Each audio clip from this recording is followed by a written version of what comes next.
Se ve la transición de diapositivas, ¿verdad?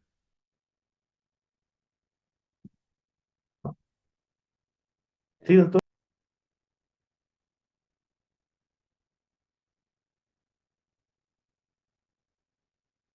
Bueno, empezamos con esta segunda clase. Disculpas por la tardanza, pero estamos saliendo de la guardia. Entonces, en este capítulo vamos a hablar de lo que son particularmente las enfermedades tiroideas asociadas a esto, ¿no? A las emergencias endocrinológicas. Daniela, ¿pudiste ver en algún momento un mixedema o una tormenta o una enfermedad tiroidea descompensada? Buenos días, doctor. Buen día. Sí, pude ver una en emergencia, pero fue de pasada. No me tocaba ese rote, pero de ahí más allá tampoco averigué un poco más. ¿Alguien más ha podido ver?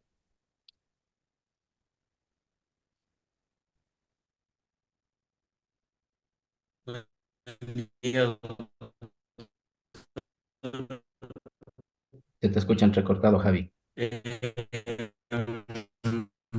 Sí, personalmente, tormenta cerca de...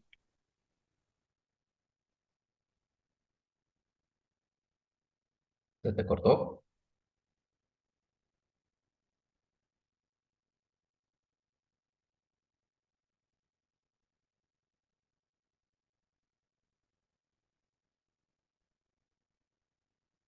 Javier, puedes escribirse en el chat si es que no te da. Brian,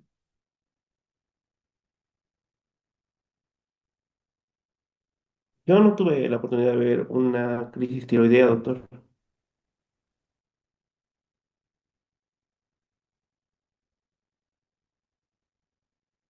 ya. Entonces, es lo que les dije lo anterior. Estas entidades las vamos a ver como que muy teóricas. El objetivo va a ser entenderlas, analizarlas, tener algunas pautas para reconocerla, porque no son frecuentes y si son frecuentes, quizás no podamos verlos, ¿no? Por algunos tipos de rotaciones que se tienen en los servicios de internado, que no todos pasan por emergencia o no todos pasan por terapia intensiva, ¿no? Entonces, hablaremos de esto, de lo que son las enfermedades tiroideas, ¿sí? Nuevamente recalcando, todo va a estar en base al eje hipotálamo hipoficiario, ¿sí? En el contexto de disfunción o manifestación severa con una alta tasa de mortalidad, ¿sí? Sabemos que la glándula tiroides está ahí en la parte anterior superior del cuello, ¿sí? Entonces es una pequeña glándula que está formada por dos lóbulos y un istmo, y justo por debajo están las glándulas paratiroideas. Entonces tenemos que tomar eso en cuenta en el contexto de, por ejemplo, masas ocupantes, lesiones ocupantes y particularmente el trauma, porque también puede ser un desencadenante, ¿sí? Respecto a la fisiología, todos ya sabemos, ¿no? Cada lóbulo contiene muchos folículos, que este va a ser caracterizado por la unidad estructural y funcional de la glándula tiroides, ¿sí? Entonces, son muchas las estructuras que están metidas ahí adentro, ¿sí? Entonces, su función principal va a ser la de producir, almacenar y secretar las hormonas tiroideas, particularmente la T3 y la T4, ¿sí? Que van a estar inmersos en todo lo que va a ser el metabolismo energético, metabolismo de grasas, proteínas, carbohidratos, ¿sí? Y que va a tener una característica en lo que es el desarrollo y el crecimiento en general, ¿sí? Entonces, cada folículo tiroideo normalmente va a estar relleno de un coloide, y ese coloide es donde sí va a estar el elemento de información.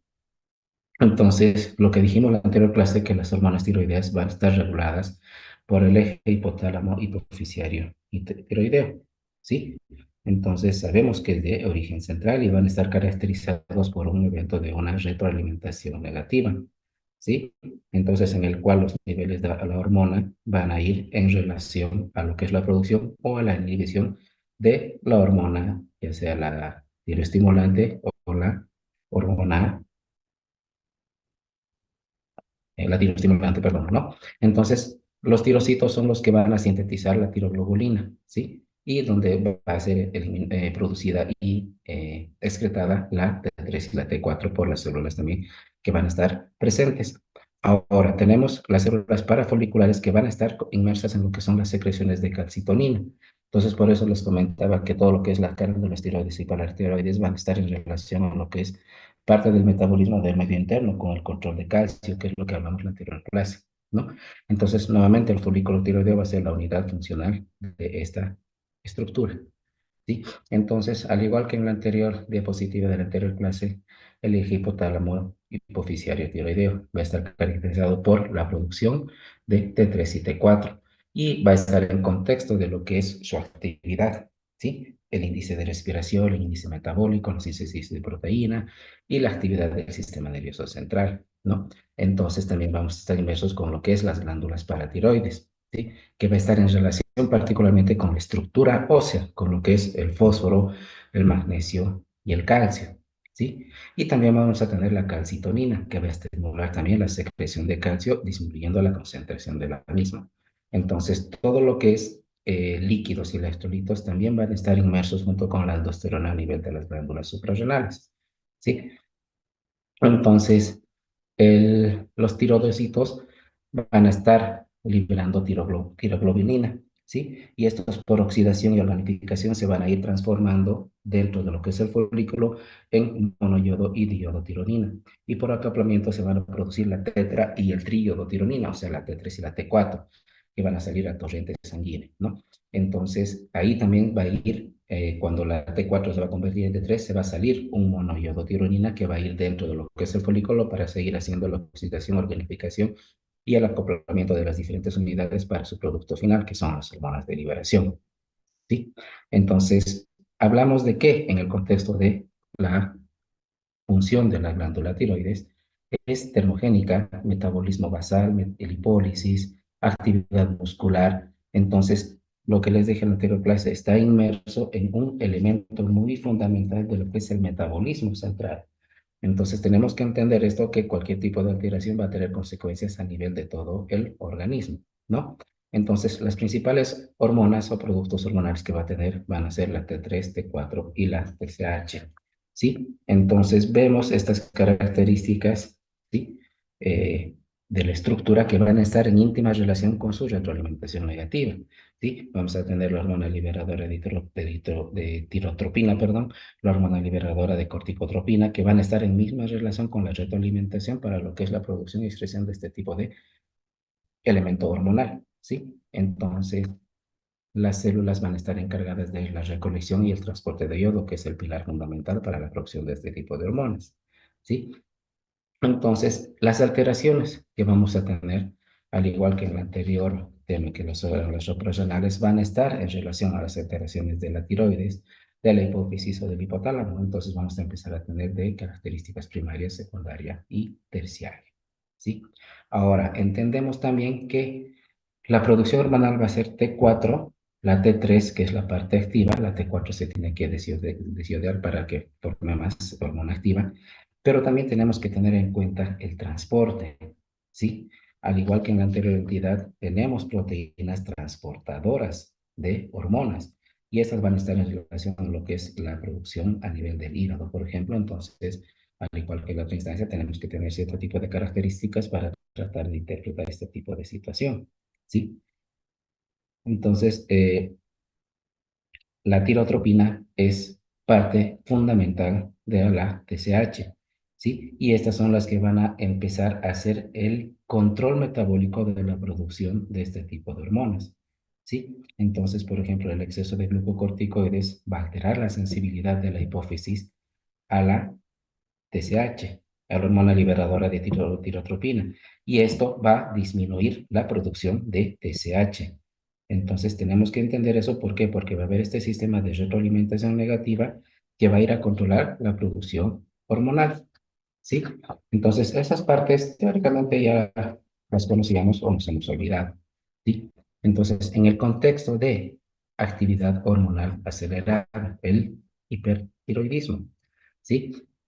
Lo que les dije, ¿no? Vamos a hablar del hipertiroidismo primario particularmente, ¿no? Entonces el hipertiroidismo es un estado hipermetabólico, ¿sí? En el contexto de aumento de las concentraciones de las hormonas, que me van a generar un efecto a nivel de los órganos diana, ¿sí? entre los cuales ya sabemos, ¿no? Vamos a tener pérdida de peso, cansancio, palpitaciones, intolerancia al dolor, ¿no?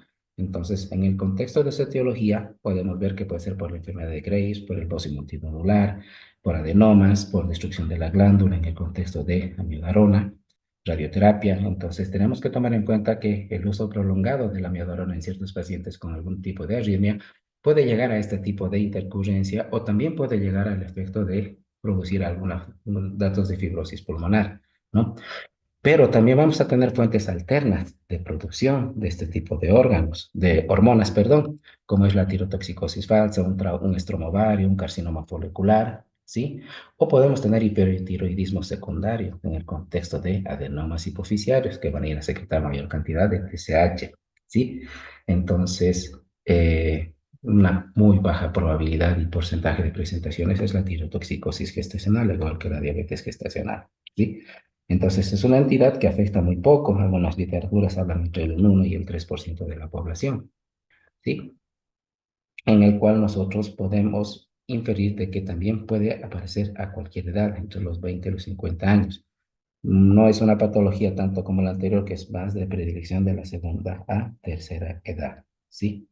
Entonces, parte de lo que es del diagnóstico va a hablar siempre de lo que es la captación de yodo radiactivo en lo que es la parte diagnóstica, ¿sí?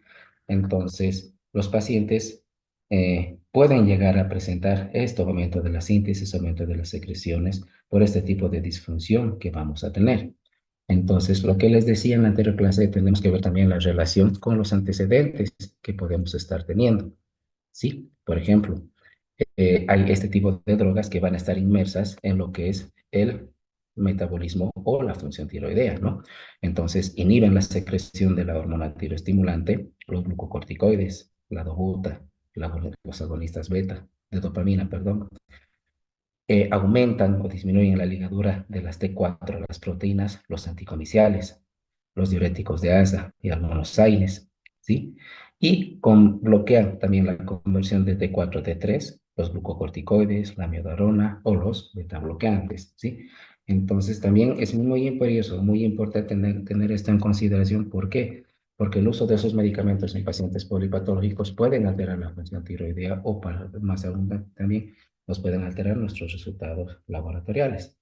Entonces, en el contexto de esto, sí, hablamos de que las causas más comunes van a ser el bocio, la enfermedad de Graves y los nódulos tiroideos, ¿sí? Entonces, la enfermedad de Graves característicamente va a ser la más frecuente dentro de lo que es el hipertiroidismo, ¿sí? Y es la presencia particularmente de autoanticuerpos que van a ir contra los receptores tiroideos de la hormona tiroestimulante.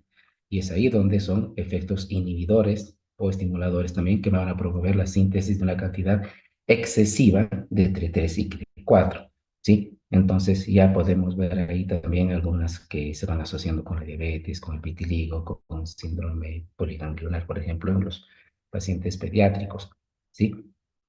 Ahora, entonces, hablamos del hipertiroidismo, de la tirotoxicosis de causa endógena que estamos hablando, el aumento de la síntesis y secreción de hormonas tiroideas, ¿sí? Ahora, en el contexto de tirotoxicosis, tormenta tiroidea, Osmar,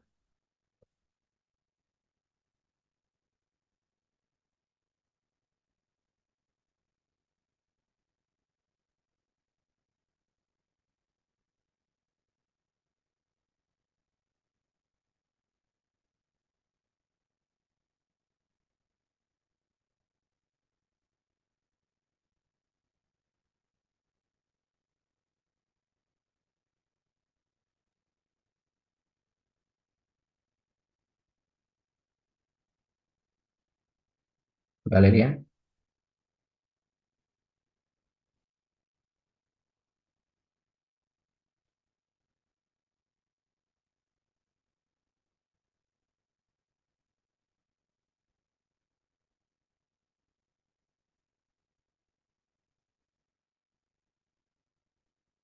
Cintia,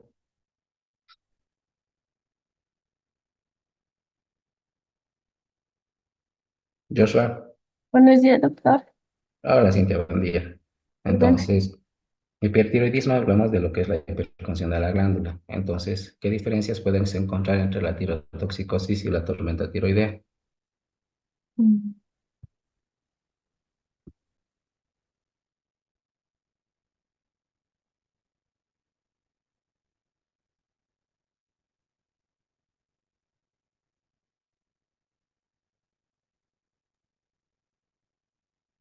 Muy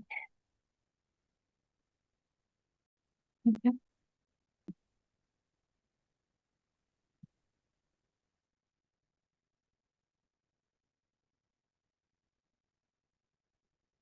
Osmar, si no se escucha, por eso tienes el chat, puedes responder por ese lugar.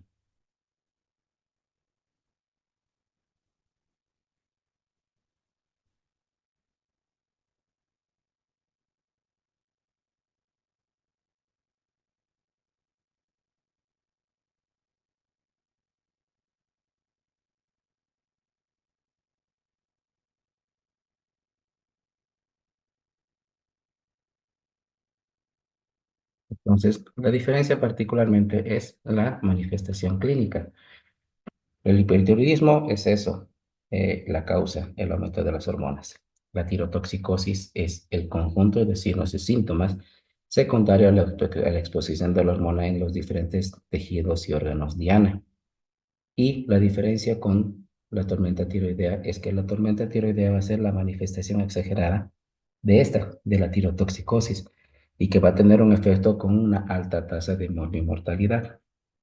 ¿Sí? Entonces, hablamos del hipertiroidismo en el contexto de el aumento de la secreción de T3, ¿sí?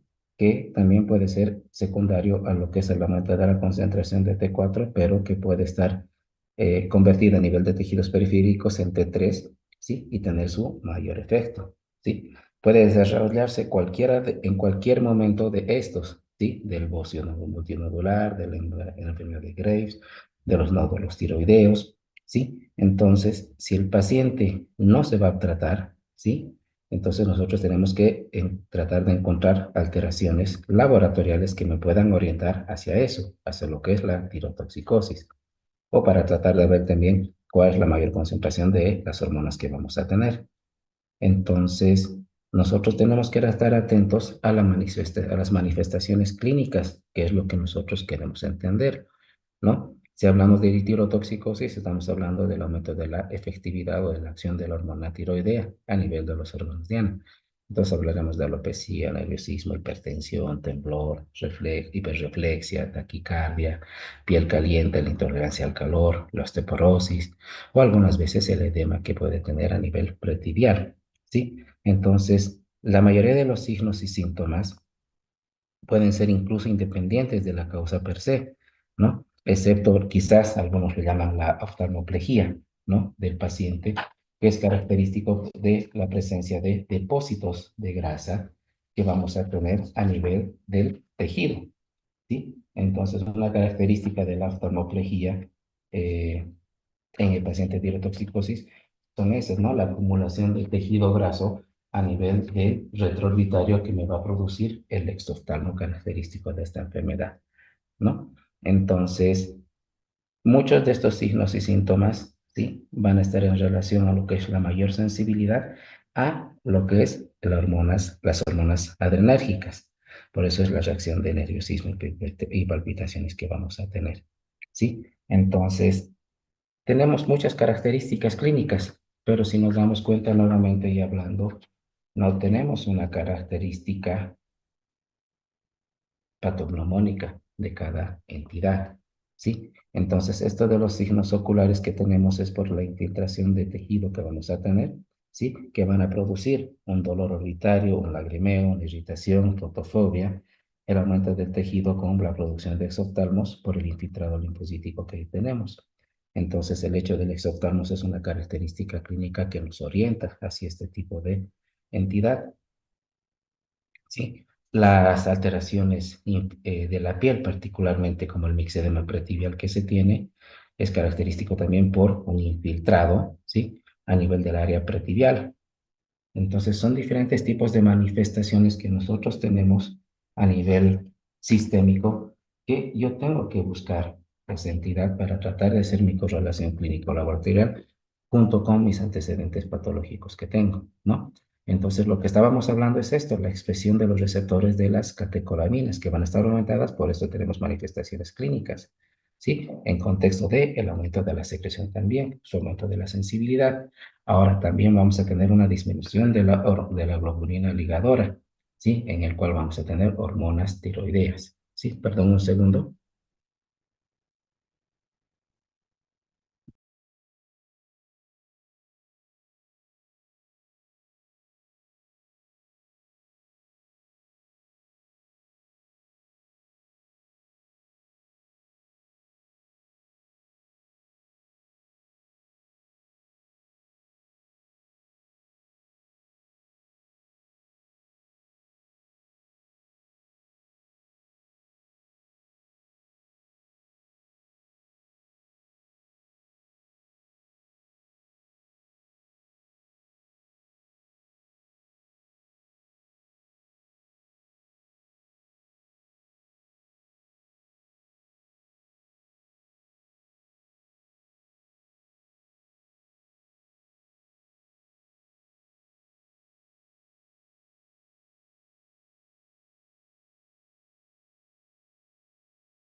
Perdón. ¿Sí? Entonces, la disminución de la hormonal de la globulina ligadora me va a aumentar los niveles de T3 y D4, ¿sí? Ahora, tenemos cierto tipo de entidades que también me va a disminuir el aclaramiento hepático y renal de las hormonas tiroideas, como es la falla hepática y la falla renal.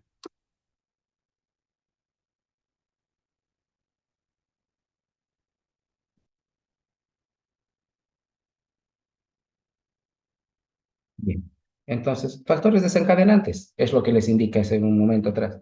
Y en la clase anterior, las infecciones, la cirugía, los traumatismos, ¿sí? El tromboembolismo pulmonar, la preeclampsia, la cetoacidosis diabética, la administración de contrastes. Y en la gráfica de abajo, alguna literatura todavía menciona la manipulación en la exploración física, que literalmente después se ha visto que no tiene ningún tipo de inmersión. Ahora, igual que en la anterior entidad, también vamos a tener la suspensión de la terapia antitiroidea que me va a desencadenar un mecanismo ya no de retroalimentación negativa, sino positiva y me va a producir mayor cantidad de hormonas por la suspensión de la misma, ¿no? Entonces, las manifestaciones clínicas, la hipertermia, la taquicardia, la apatía, estupor, el edema agudo del pulmón, la insuficiencia cardíaca. ¿Sí? Entonces, parte de lo que es las manifestaciones clínicas, que se las pongo ahí, junto con los antecedentes, la anamnesis, las pruebas de laboratorio, esas son las bases diagnósticas de lo que es esto del hipertiroidismo. La TSH, la T4 libre, la T3, la T3 libre, ¿sí? Y lo que no utilizamos mucho es lo que es la captación de yodo, ¿sí? Entonces, la concentración de TSH siempre va a ser la mejor prueba. ¿Por qué? Porque esta va a estar disminuida, ¿sí? Salvo en algunos casos de, por ejemplo, de tumores, ¿no? Entonces la T4 va a estar elevada, ¿sí? Pero también puede ser ligeramente normal. ¿Por qué? Porque depende también del efecto de lo que es las proteínas transportadoras o en algunas patologías que se están determinando como es el enfermo eutiroideo, ¿no? Y la T3 sí va a estar bastante aumentada, ¿sí? Entonces, esas son las mediciones que nosotros vamos a tratar de solicitar en nuestro servicio de emergencias a un paciente que va a tener manifestaciones sistémicas que pueden ayudar a esto, ¿no? Ahora, en algunos casos se ha visto el hecho de solicitar anticuerpos contra receptores de TSH, pero particularmente esto en enfermedades crónicas para evaluar la enfermedad de Graves, ¿sí? O durante lo que es el embarazo en algunos momentos para evitar lo que es la Graves neonatal, que particularmente nunca lo he visto, ¿sí? Entonces, no hay signos absolutos. Lo que estábamos viendo, parámetros bioquímicos, ¿nos van a ayudar? No nos van a ayudar. Las pruebas de función tiroidea no nos van a hacer un diagnóstico diferencial entre una tirotoxicosis y una tormenta tiroidea. Sí, el que nos hace el diagnóstico diferencial va a ser la manifestación clínica. Entonces, T4 libre elevado, T3 elevado, ¿sí? O en algunos casos puede ser incluso bajo.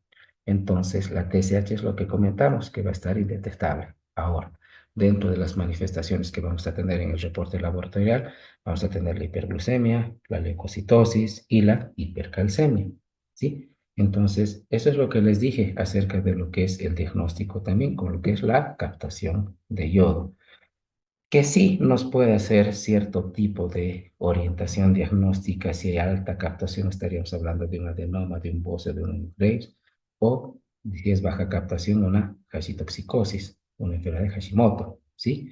Ahora, también en base a lo que es el índice de atrapamiento de yodo, vemos una característica que también, si es mucho más alta el atrapamiento, vamos a ver que puede ser Graves, boce o adenoma multitóxico, o si es baja, estaríamos hablando de una tiroiditis subaguda, o en el contexto de destrucción por la amilovarona, ¿no? La ultrasonografía, la cabecera del paciente aquí no nos ayuda, salvo que tengamos un transductor con un efecto Doppler, ¿no? Que, pero también si lo tenemos nos va a ayudar a hacer mucho en lo que es el diagnóstico diferencial en relación a lo que pueden ser algunas veces lesiones ocupantes. Ahora, si estamos hablando que es un estado metabólico acelerado, entonces parte del diagnóstico diferencial va a ser la hipertermia maligna, ¿no? Pero para hacer el diagnóstico de hipertermia maligna veremos las características y antecedentes, como pacientes psiquiátricos particularmente, o efectos anestésicos relajantes musculares. Entonces, dentro de lo que puede ser el diferencial entre la hipertermia maligna y la tirotoxicosis, normalmente en la tirotoxicosis no vamos a tener rhabdomiólisis, ¿sí? Entonces, Joshua, ¿qué es la rhabdomiólisis? Buen día, doctor. Es la destrucción de las células liberando potasio. ¿Solo potasio? Mm, no me acuerdo bien, pero es algo por ahí. ¿Ya? ¿Quién le ayuda? Es la destrucción del tejido muscular, doctor, Iván. destrucción del tejido muscular que va a liberar mioglobina y la creatina fosfoquinasa, doctor.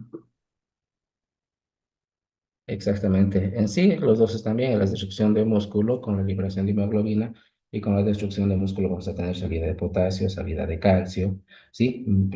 Salida de macroproteínas que nos van a decir alterar la función renal. Un segundo, por favor.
en el cual, perdón, la característica es esa, la destrucción muscular y la consecuencia renal, ¿sí? Entonces hablamos de rhabdomiolisis cuando sus valores son por encima de alguna teoría marca 5 veces el valor normal, o sea, más de 800 a 1000, ¿sí? Y en algunos otros habla de que no existe un valor numérico, sino la característica de la falla renal o del aumento de la CPK total, ¿no? Entonces, muchos hemos visto CPK en contexto de trauma por destrucción de músculo de hasta 2000 y 3000, ¿no? Pero lo que más llama la atención es el hecho de que se ha visto que por valores encima de los 12.000 sí me va a desencadenar una falla renal.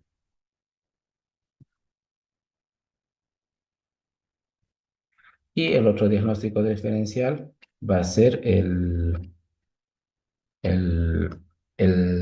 con cuadros infecciosos por la hipertermia, por la palidez, por la taquicardia, por la sudoración, ¿no? Entonces, para hacer un diagnóstico de sepsis en los servicios de emergencia se ha puesto el Quick SOFA en base a la hipotensión, la taquicardia eh, y la alteración del estado de la taquipnea y la alteración del estado de conciencia, ¿sí? Entonces, esos van a ser nuestros dos principales diagnósticos diferenciales, ¿no? Entonces, parte del objetivo del tratamiento de la tirotoxicosis es el detener la síntesis, el detener la conversión de T4 a T3 y particularmente el control de los síntomas, ¿sí?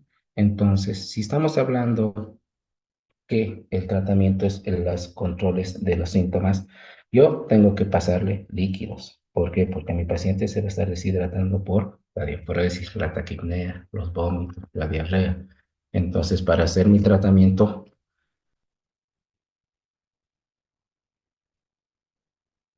nosotros tenemos que ver la edad del paciente y las características, ¿sí? Entonces,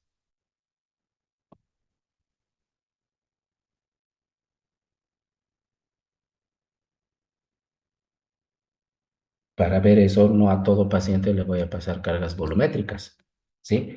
Normalmente estamos hablando de una primera carga entre 25 y 35 litros kilo peso, ¿sí? Entonces, si yo quiero hacer una carga que voy a pasar en 2 horas, si el paciente es renal o es paciente cardíaco o hepatópata, lo voy a encharcar.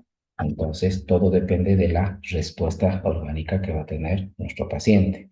Ahora, el paciente está taquicárdico, taquipneico, con un estado de hipermetabolismo, entonces tengo que también tratar de mantener un estado calórico con aporte de carbohidratos y de proteínas particularmente, ¿no?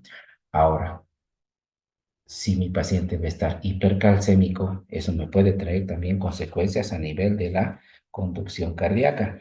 Entonces yo tengo que tratar de restituir el volumen. Como vamos a ver en la parte de electrolitos, el tratamiento de la hipercalcemia es la hidratación. Ahora, eh, dentro de lo que es el manejo de la hipertermia, ¿sí? Los antipiréticos como el paracetamol, como los medios físicos, sí están establecidos, pero en la medida de lo posible no se utiliza aspirina o ácido salicílico. ¿Por qué? Porque disminuye la unión de T3 y T4 en las proteínas transportadoras de tiroglobulina, ¿sí? Entonces esto me va a aumentar las concentraciones libres de las hormonas y vamos a tener un efecto hormonal en relación a la presencia y persistencia de las manifestaciones clínicas que va a tener el paciente, ¿sí? Entonces, por eso les decía, no a todos se le va a poner volumen, lo mismo que en algunos contextos, no a todos se le va a poner oxígeno complementario, ¿sí? Entonces, el tratamiento, la oxigenación, solo depende de la saturación.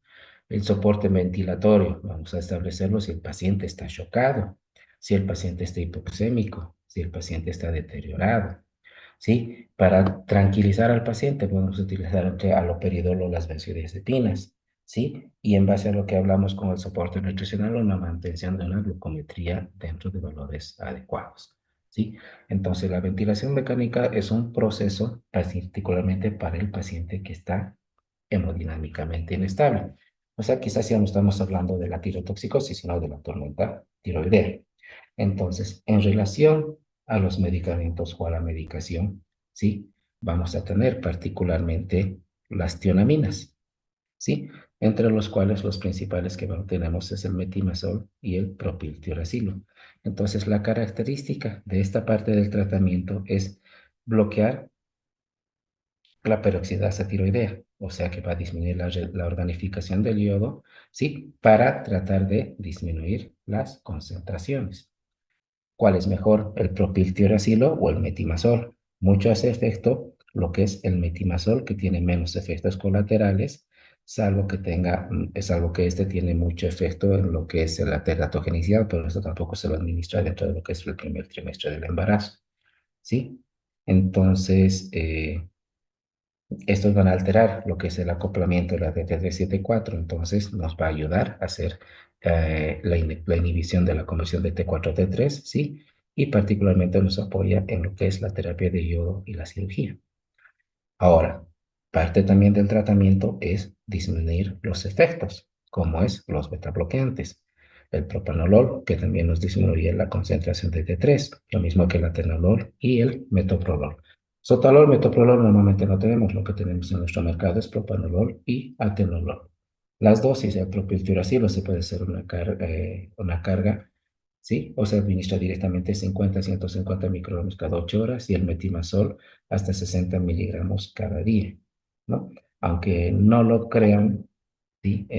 Muchas veces se ha visto la característica de, se aparece incluso jocoso el hecho de que retamos metimazol y nos traen metamizol. Sí, parece jocoso, pero sí nos ha sucedido en varias oportunidades porque hemos podido ver cuadros de tirotoxicosis en pacientes jóvenes que no han sido adecuadamente tratados o es que ellas tampoco han empezado a hacer un tratamiento. ¿Sí? Los controles de metabolismo, o sea, el control de laboratorio, normalmente sí vamos a tenerlo dentro de los 2 o 3 meses. O sea que hablamos de la tirotoxicosis como una enfermedad crónica, ¿sí? Entonces, dentro de lo que es la tirotoxicosis, después si esto no va a tener resolución con el tratamiento medicamentoso o con la administración de yodo, ¿sí? Entonces, veremos el tratamiento quirúrgico, particularmente cuando exista patología oncológica, cuando haya edad de reproducción o cuando no tengamos una respuesta. Entonces, dentro de los pilares de tratamiento, hablamos de las tionamidas, de los betabloqueantes, del yodo y en última instancia de lo que es la cirugía. ¿Sí? Entonces tenemos que entender también que todo medicamento tiene reacciones medicamentosas, ¿sí? Particularmente con la urticaria, la gastropatía, la trombocitopenia, la cholestasis. Entonces, sí tenemos que estar muy atentos a las manifestaciones de esta para ver una probabilidad de cambio de medicación. ¿Sí? Entonces, parte del tratamiento también habla de lo que son los glucocorticoides. ¿Sí? El hecho de los glucocorticoides nos va a ayudar. ¿Por qué? Porque baja la reserva adrenal relativa que vamos a tener. Entonces, también disminuye la conversión de T4 y T3 y disminuye la liberación de estas hormonas. Entonces, parte del tratamiento está con 100 miligramos o cada 8 horas o 50 cada 6 horas. ¿Sí? O la dexametasona de 2 miligramos cada 6 horas. Entonces tenemos un efecto inhibitorio de la conversión periférica de T3 y T4 con el propiltiuracilo, con los glucocorticoides, con el propanolol y también con el litio, ¿no?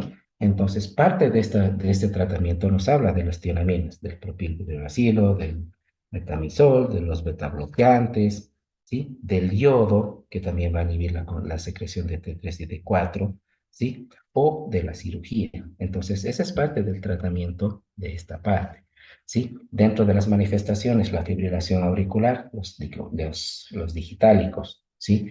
Ya podemos hacer una impregnación, ¿sí? Que es la administración de digitálico cada 8 horas, cada 30 minutos por 3 dosis, ¿sí? Pero con un riesgo de intoxicación digitálica y bloqueo. Los anticoagulantes y dentro del contexto de la inestabilidad hemodinámica por algún tipo de taquiarritmia, la cardioversión.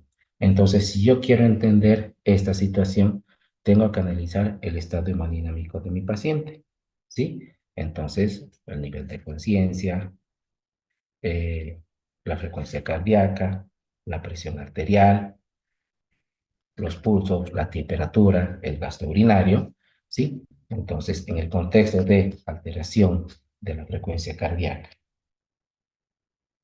nosotros vamos a tener las taquiarritmias. en el cual yo tenga que mejorar mi característica clínica con una cardioversión, ¿sí? Entonces, si yo quiero cardiovertir a un paciente, tendré que tener las precauciones necesarias, ¿sí? ¿Alguien ha visto cardiovertir o desfibrilar a un paciente? Karen,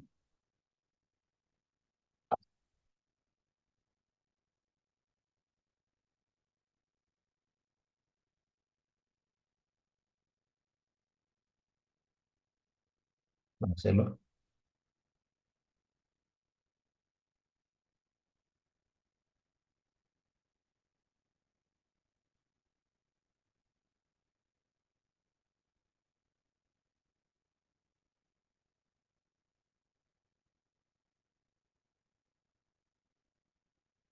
Valeria,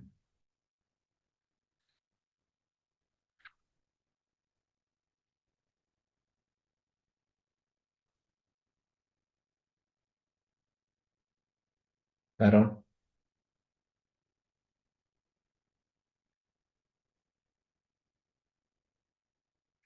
¿alguien? Mónica,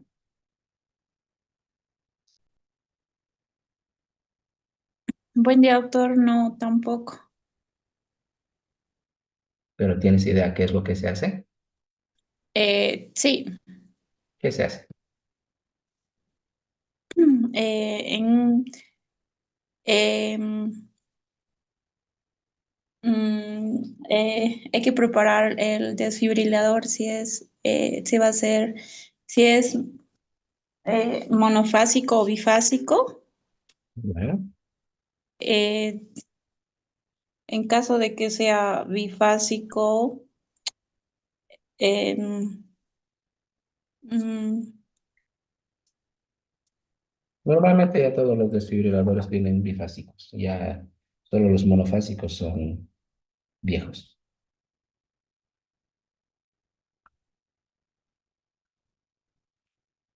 ¿Qué más?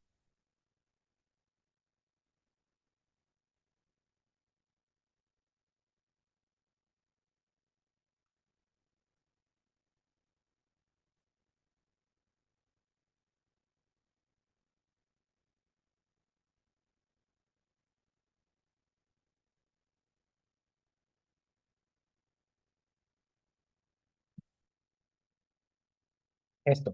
Bueno, esta es una foto vieja, ¿no? Pero igual, dentro de lo que nosotros podemos ver en la estructura del desfibrilador, siempre hay un botoncito, ¿sí?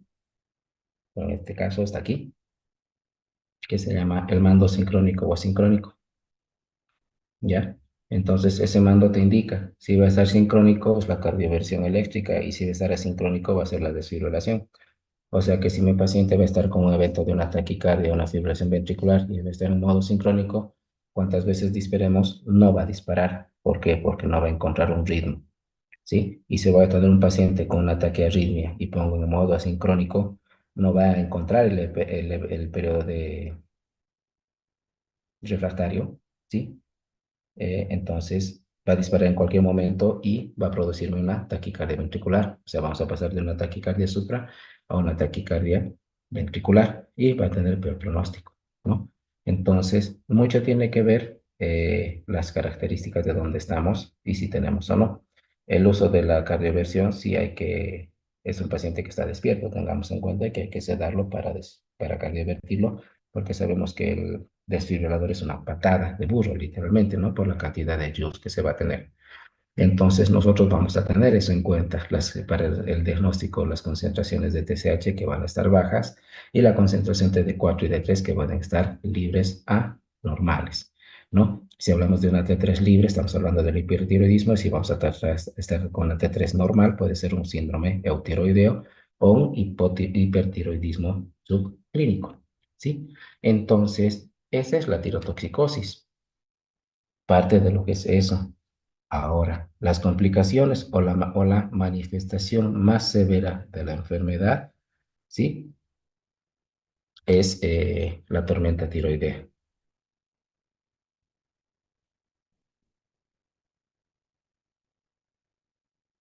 ¿sí? Entonces, característicamente es eso, la manifestación de todo lo que es la enfermedad la manifestación exagerada, perdón, ¿sí?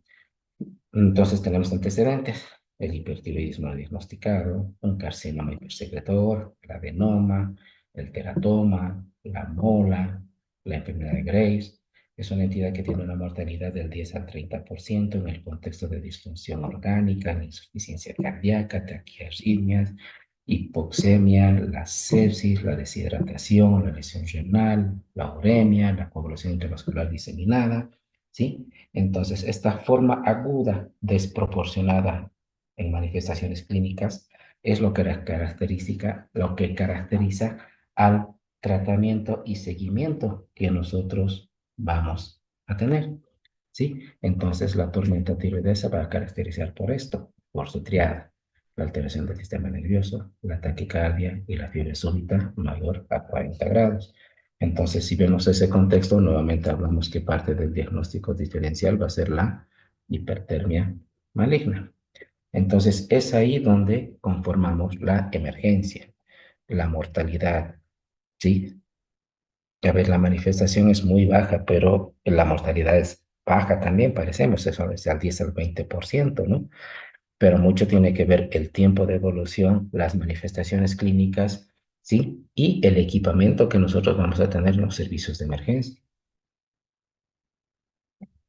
No todos tenemos terapia intensiva, no todos tenemos desfibrilador, entonces son insumos necesarios dentro de lo que son los servicios de emergencia que sí van a ayudarnos al manejo, pero no todos los vamos a tener, ¿no?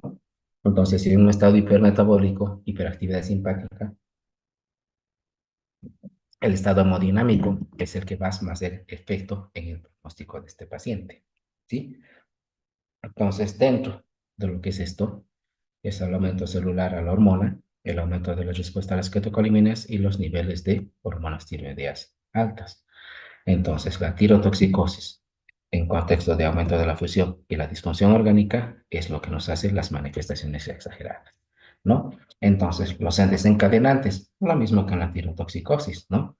El contraste, la terapia con yodo, la retirada de fármacos, el posparto con el síndrome de Sheehan, que es la necrosis de la glándula secundaria a la hemorragia, que particularmente no he visto, ¿sí? Está inmerso en la literatura, pero no lo he visto, ¿sí? Que pueden desencadenar este tipo de entidad, ¿sí? Entonces, si estamos hablando que hay retroalimentación negativa, entonces tenemos que ver las cantidades y las concentraciones de las hormonas, de la hormona liberadora de tirotropina y la hormona estimulante de la tiroides, ¿sí? Entonces, es la valoración del eje hipotálamo hipoficiario, ¿sí? Entonces, vemos que la tirotoxina es la principal hormona tiroidea que es secretada a la circulación y esta se va a ir uniendo por oxidación y deyodación o acoplamiento en la formación de T3 y T4. La T4 es la prehormona, ¿sí? Si lo podemos llamar de esa forma. ¿Por qué? Porque la deyodación que va a tener es el nivel periférico, es lo que nos va a producir la T3, que es la hormona efectiva y activa que vamos a tener, ¿no? Y no nos olvidemos también el hecho de las proteínas transportadoras de tiroglobulina que van a tener un efecto en lo que es las concentraciones del transporte de este tipo de hormonas, porque si no tenemos muchas proteínas transportadoras, voy a tener mucho más hormona libre y por ende más efectiva, ¿sí? Entonces, las acciones periféricas nos habla de esto, ¿sí? Todos los tejidos van a estar expuestos a la hormona circulante, si particularmente no tenemos la hormona ligadora o transportadora.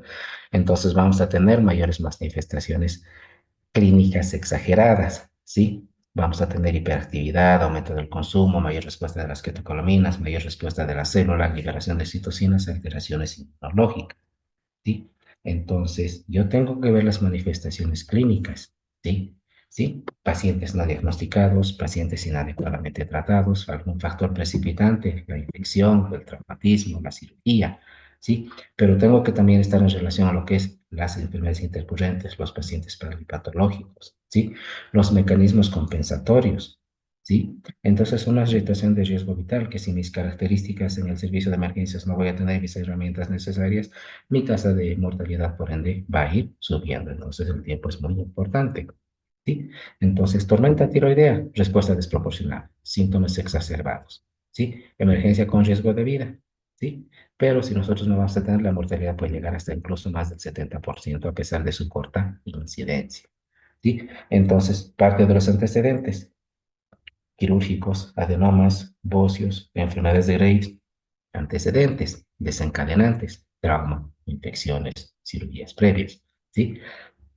Entonces vamos a tener incremento de los niveles de T4 y T3 y vamos a tener descenso de los niveles de TSH, ¿sí? Entonces el paciente va a estar mucho más hipertérmico por la lipólisis, por la energía excesiva que se está produciendo, por la hiperproducción de calor que va a tener, ¿sí? Entonces, los desencadenantes, el abandono del tratamiento, la cetoacidosis diabética, la infección, la toxemia gravídica, el síndrome de Sheehan, la ingesta de hormonas tiroideas, la administración de contrastes, ¿sí? Entonces, tenemos muchos factores que literalmente tendríamos que estar preguntando, que particularmente algunas veces se llega a desconocer, ¿sí? Entonces, las manifestaciones clínicas, el exoftalmo que nos ha hablado de la tirotoxicosis, la diaforesis, la hipertermia, el fallo hepático, la insuficiencia cardíaca, el edema agudo del pulmón, el shock puede ser incluso distributivo, el fallo hepático. Entonces, como hemos hablado en un principio, las manifestaciones del control de las hormonas de la glándula tiroides es en el contexto metabólico. Entonces, todo el sistema va a estar con el metabolismo basal aumentado, ¿sí? Entonces, la sospecha clínica siempre va a ser la más imperiosa en base también a la macrosomía del paciente que vamos a tener, los hallazgos, que es la exploración física que tenemos que hacer junto con los antecedentes y mis pruebas laboratoriales, ¿sí? Entonces, las manifestaciones cardíacas son normalmente la taquicardia, ¿sí? Sinusal o la fibrilación auricular con alta respuesta ventricular, ¿sí? Entonces, al aumentar el gasto cardíaco, también me puede generar hipoperfusión cardíaca. ¿Por qué? Porque sabemos que el corazón se irriga durante la diástole, no durante la sístole. Entonces, el periodo de la diástole es mucho más corto en el contexto de taquicardia y la perfusión miocárdica se ve totalmente disminuida y es por eso que los pacientes pueden tener angor o cuadros anginosos, ¿sí? El hecho de ver la ictericia ya nos va a hablar de un mal pronóstico porque hablamos de deterioro o disfunción orgánica. Sabemos que hay más de 3 órganos con disfunción, me eleva más del 50% la tasa de mortalidad, ¿sí? Entonces, el diagnóstico, ¿sí? Yo tengo que ver la causa desencadenante, mi taquicardia, mi alteración del estado de conciencia, ¿sí? Y signos, ¿sí? Taquicardia, fibrilación, insuficiencia cardíaca, estado de alteración va a estar mucho más excitado, mucho más despierto, pero en el contexto de agotamiento ya me puede ir a somnolencia y estado de coma. Entonces, parte del diagnóstico, lo que hemos hablado, la TSH va a estar baja, la T4 va a estar alta y la 3 también va a estar elevada, salvo que esté normal, estaremos hablando de un hipertiroidismo subclínico junto con las manifestaciones laboratoriales. Entonces tengo que hacer una correlación. Paciente hipernatrémico, hipercalcémico, hipocalémico, hipoglicémico, leucopénico, con antecedentes de lo que estamos hablando, si hacemos el diagnóstico ya de la tirotoxicosis o de la tormenta tiroidea. Entonces, los laboratorios que nosotros vamos a tener a disposición, el hemograma, lo mismo que hemos hablado, ver la característica, sospechar en un foco infeccioso, lo mismo que la glucosa, la función renal en el contexto de un estado hiperdinámico con deshidratación, una probabilidad de una lesión renal aguda, nuestros electrolitos, el calcio, el fósforo, magnesio particularmente, el ego, buscando tratamiento, buscando un foco infeccioso, el electrocardiograma, muy importante. ¿Por qué? Porque nos va a determinar el estado hemodinámico del paciente, ¿sí? En la radiografía de tórax, buscando un foco infeccioso, como vemos en la imagen que tenemos, los cultivos de la misma característica, ¿sí? Esta radiografía siempre me ha gustado ponerla porque me hace diagnóstico de algo. Como ustedes pueden ver, las costillas están un poco más horizontalizadas, ¿sí? Y en el lado derecho de la pantalla, o sea, en el campo pulmonar izquierdo del paciente, vemos una línea que dibuja la silueta cardíaca. Entonces, algunas veces se puede ver en un lado o regularmente se puede ver a nivel bilateral, una silueta, una línea que dibuja la silueta cardíaca. Entonces, es muy compatible con un neumomediastino.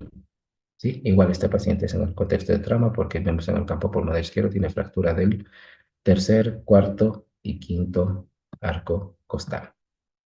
¿Sí?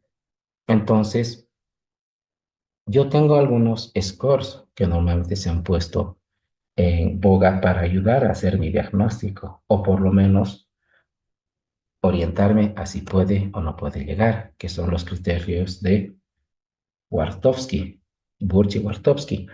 Entonces, ¿qué me hacen una probabilidad en el contexto de disfunción térmica, disfunción cardiovascular, manifestaciones del sistema nervioso central y los datos de insuficiencia cardíaca, que van desde la hipotermia, desde la normotermia hasta la hipertermia con puntajes diferentes, desde la normocardia hasta la taquicardia con puntajes diferentes, las manifestaciones del sistema nervioso central desde lo que es consciente hasta lo que puede ser deteriorado neurológico, o de las manifestaciones cardiovasculares que no tengan o esté llegando hacia un edema agudo de pulmón. Entonces, la sumatoria de estos puntos nos hace dar unos valores, que si es menos de 25 puntos es muy poco, y esa es la característica de la diapositiva probable, ¿sí? Que tenga tormenta tiroidea. Si es de 25 a 44 puntos, es sugerente. Y si es más de 45 puntos, es altamente sugestivo. Entonces, estos criterios son sensibles, sí, porque nos habla de una probabilidad, pero no son específicos. O sea, no me dice que con más de 45 puntos es una tormenta tiroidea. Puede que sea un enfermo tiroideo con una descompensación por un foco infeccioso, ¿sí? O puede que sea un enfermo tiroideo con datos de insuficiencia cardíaca. ¿Sí? Solo insuficiencia cardíaca nos está llegando a más de 15 puntos, ¿sí? Con una taquicardia de 120, llamamos 30, ¿sí? Y que puede estar con agitación.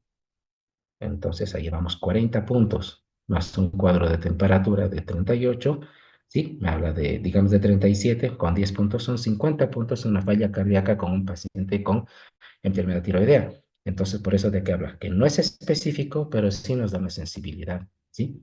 Entonces, la tormenta tiroidea va a ser característico de la tirotoxicosis, alteración del sistema nervioso central, alteraciones cardiovasculares, gastrointestinales y hepáticas, en su conjunto.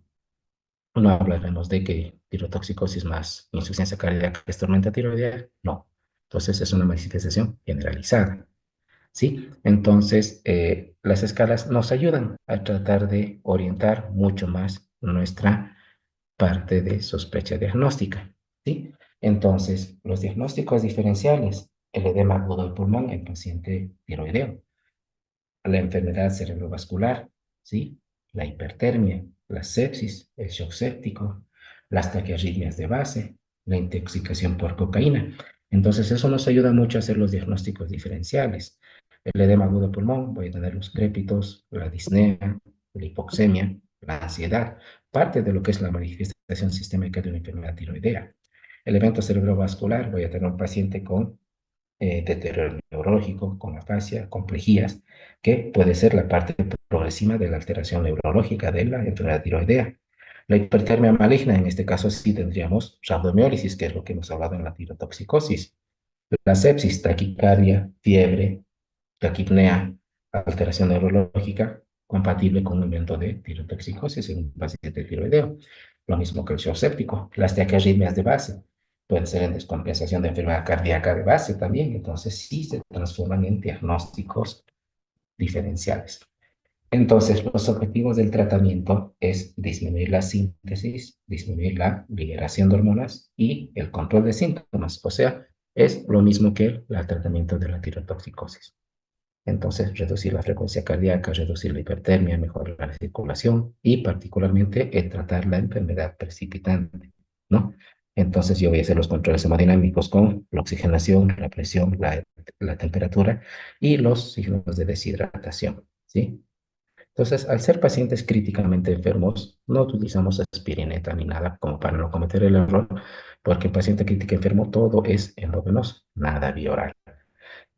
Entonces, dentro del tratamiento son el bloqueo de la síntesis de nuevas hormonas y bloqueo la liberación de las hormonas que ya están producidas.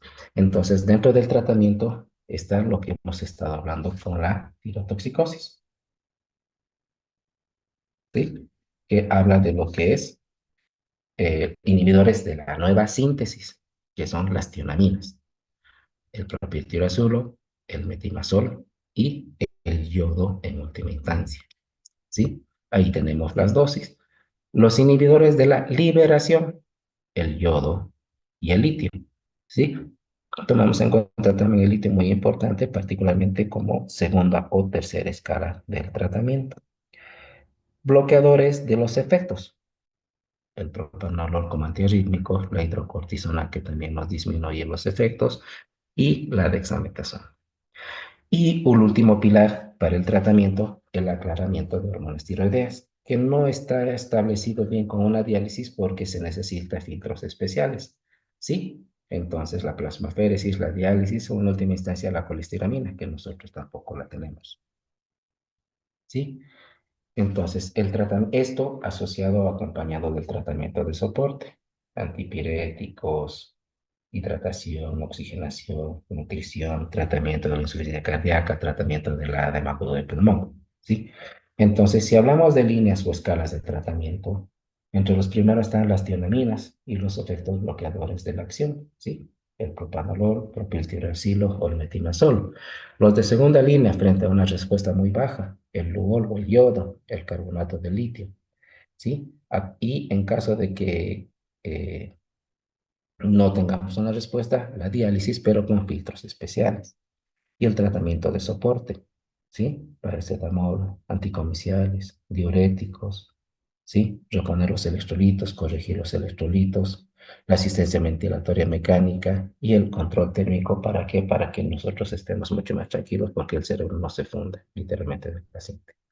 Entonces, que dentro de los esquemas de tratamientos que tenemos son las tiamininas junto con los betabloqueantes, que es el tratamiento básico que tenemos, pero si no mejora, aumentamos yodo, esteroides, si no mejora, betabloqueantes, esteroides, tionaminas, y si con eso no mejora la plasmaféresis y ante una falta de respuesta, la cirugía, ¿sí? Entonces, esas son las escalas de tratamiento que nosotros tenemos en este tipo de entidad, ¿sí? Entonces, vamos resumiendo poco a poco, ¿no? Por las drogas antitiroideas, bloqueadores de la síntesis, las tionaminas, ¿sí? El propiltiroxilo, el metimazol. El metimazol, el que hemos hablado en un principio, es mucho más potente, una vida media mucho más largas, ¿sí? Ambos, en relación al metimazol que les comenté que es un efecto teratogénico, entonces el propiltiuracilo tiene mejor ventaja en pacientes obstétricas, ¿sí? ¿Por qué? Porque no me va a penetrar la barrera placentaria. Ambos bloquean la incorporación de yodo, ¿sí?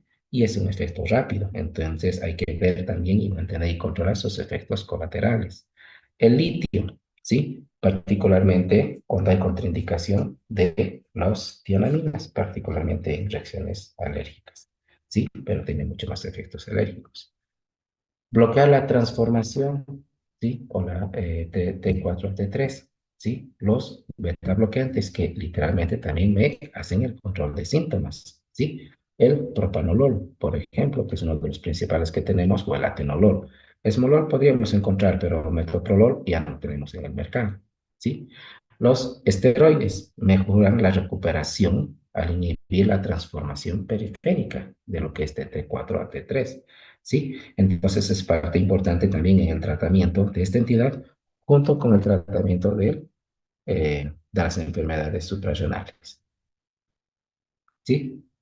El bloqueo de la liberación de las hormonas que ya están formadas, el yodo, ¿sí? Que va a facilitar la disolución del yoduro, ¿sí? Entonces, me va a bloquear la liberación del mismo porque ya no voy a tener prehormona, que es la T4, y tampoco va a tener por el acoplamiento la T3, ¿sí? Puede ser admiración rectal frente a datos de intolerancia oral o el paciente que esté ventilado, pero esto se le puede administrar a través de sonda nasogástrica, ¿no? Ahora, lo que les comentaba, la remoción de la hormona, ¿sí? Entonces, la colestiramina, 4 gramos bioral, pero no la encontramos en nuestro mercado, y la diálisis, la plasmaféresis, pero hemos dicho que necesitamos filtros especiales que me parece que no tenemos. Recién estamos contando, bueno, hasta hace 2 años que tenía conocimiento de los filtros para toxicología. Y dentro del tratamiento asintomático hemos hablado que no utilizar salicilatos porque van a tener un efecto mucho peor, ¿no? Entonces, el soporte multiorgánico que tenemos habla de lo que es el monitoreo, ¿sí? Entonces yo tengo que tener parámetros de monitoreo, y esto todos ya lo sabemos. Control térmico, el control neurológico, el control hemodinámico, la presión, el llenado capilar, la diuresis, ¿sí? Y los efectos que vamos a ir mejorando en el contexto del tratamiento. Entonces, quizás la disminución de la ingurgitación yugular, disminución de los crépitos, mejora del ritmo de diuresis al tratar de controlar los datos de insuficiencia cardíaca o el edema agudo del pulmón, el mejor control térmico, porque sabemos que ya con una temperatura mayor a 40 grados ya podemos tener ciertos grados de disfunción neurológica, ¿no? Entonces, mucho es, y es imperioso el hecho del conocimiento de esto, ¿no? Del eje hipotálamo pituitario o al hipotálamo epifisiario suprarrenal, ¿sí? ¿Por qué? Porque estas dos entidades estamos viendo que van de la mano, ¿sí? En el contexto del edema pulmonar que vamos a tener con esto, el paciente va a estar ansioso, taquicárdico, taquipneico, con uso de musculatura respiratoria accesoria, con requerimiento y una sed de aire. Entonces, ¿voy a poder utilizar con el paciente ventilación mecánica no invasiva? No, ¿por qué? Porque voy a tener una falta de cooperación. Además, el paciente en contexto de estar con alta presión en la boca, más el estado ansioso me puede generar vómitos. Ahora, si tengo mi paciente que ya está con un neurológico de 10, 9 en descenso, tampoco puedo utilizar ventilación mecánica no invasiva, entonces tendría que utilizar la ventilación mecánica invasiva. Ahora estamos hablando que el paciente está hipertenso, está taquicárdico, entonces tengo que tratar de bajar un poco la precarga con vasodilatadores venosos, ¿sí? Entonces ya tengo que ir a hacer ahí mis bombas de infusión. Sí, ayudarme con los diuréticos. ¿Por qué? Porque estoy indicando que el paciente está sobrecargado. ¿Sí? Ahora, el paciente en el contexto de disfunción ya me puede entrar en falla de bomba, entre los para los cuales yo tendré que utilizar inotrópicos o drogas vasoactivas para tratar de mejorar las resistencias vasculares y el paciente ya no siga con su falla cardíaca casi terminal. ¿Sí? Entonces es mucho para el tratamiento en un solo servicio de emergencias que normalmente siempre están colapsados.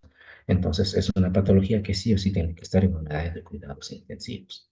¿Sí? Entonces, vemos esta característica en este tipo de pacientes con hipertiroidismo. Las medidas generales antitérmicos, reposición de volumen, control metabólico, administración de glucosa, oxígeno complementario, los antiarrítmicos. Pero con la escala de Borchi-Wartowski, si es menos de 25 puntos, y hemos hablado que es poco sugerente, entonces buscamos otras características clínicas de descompensación orgánica. Si es entre 25 y 44 puntos, es una probabilidad. ¿Le meto o no le meto tionamina? Sí, le metemos. ¿Por qué? Porque tengo un antecedente de una enfermedad tiroidea que quizás no esté bien tratada. Pero si es más de 45 puntos, sí empezamos el tratamiento agresivo. Tionaminas, efectos, bloquear la síntesis con tionaminas, bloquear los efectos secundarios de las hormonas, como son los beta bloqueantes, ¿sí? Hacer los controles metabólicos al primero o al segundo día y si no hay respuesta, utilizar la diálisis, ¿sí? Pero un manejo conjunto con terapia y con nefrología, ¿sí? Entonces, ese es un flujograma que normalmente tendríamos que tratar de ver. Así como vemos un paciente con un traumatismo craneoencefálico, tengo que ver su estado neurológico, en el que catalogar leve, moderado y severo. Entonces, yo también tengo que hacer el manejo y uso de cierto tipo de escalas que vamos a tener de las diferentes entidades que tenemos, ¿no? Entonces, es otra gráfica en la cual nos ayuda mucho lo que es el propio tirosilo, los dosis medicamentos, el mecanismo de acción y la inhibición de la síntesis de hormonas. El metilmetinazol, 60 miligramos cada día con inhibición de la síntesis de hormonas. El yodo bloquea la síntesis y liberación de hormonas. Los glucocorticoides inhiben la conversión de T4 a T3. Los contrastes iodados inhiben la conversión de T4 a T3. Y los beta bloqueantes para, más que todo, disminuir la actividad de la hormona ya circulante, ¿no? Entonces, el tratamiento de la tormenta tiroidea es el mismo tratamiento de la tirotoxicosis, ¿sí? Entonces hablaremos de cuadros severos no diagnosticados que terminan desencadenando este tipo de intercorrencia mayor, ¿sí? Ahora, se ha visto que casos que no son bien filiados de fibrilación auricular permanente, persistente, pueden ser relacionados a enfermedad tiroidea, ¿sí? Entonces, tengo que ver las características clínicas del paciente, ¿sí? Con hipertiroidismo que no se ha considerado. con falla cardíaca, pérdida de peso, ¿sí? Coagulopático, presencia de tromboembolismos. Entonces, hay algunas características que sí me van a orientar a que puede ser una, o sospechar que puede ser un enfermo tiroideo. Y es lo que le decía, hemos visto una vez, por ejemplo, que es paciente fibrilado, ¿sí? Haciendo y estudiándolo a los 2 o 3 meses se le diagnostica enfermedad tiroidea, ¿sí?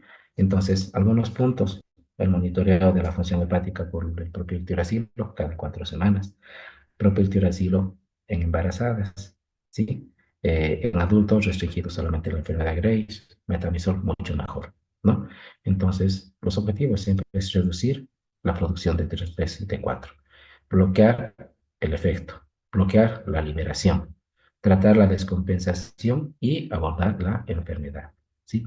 Entonces, nuevamente, ahí tenemos el propiltiuracilo, el metimazol, ¿sí? Y si no tenemos buena oral, tenemos la vía rectal. No tenemos endovenoso, que quede claro esa parte. ¿Sí?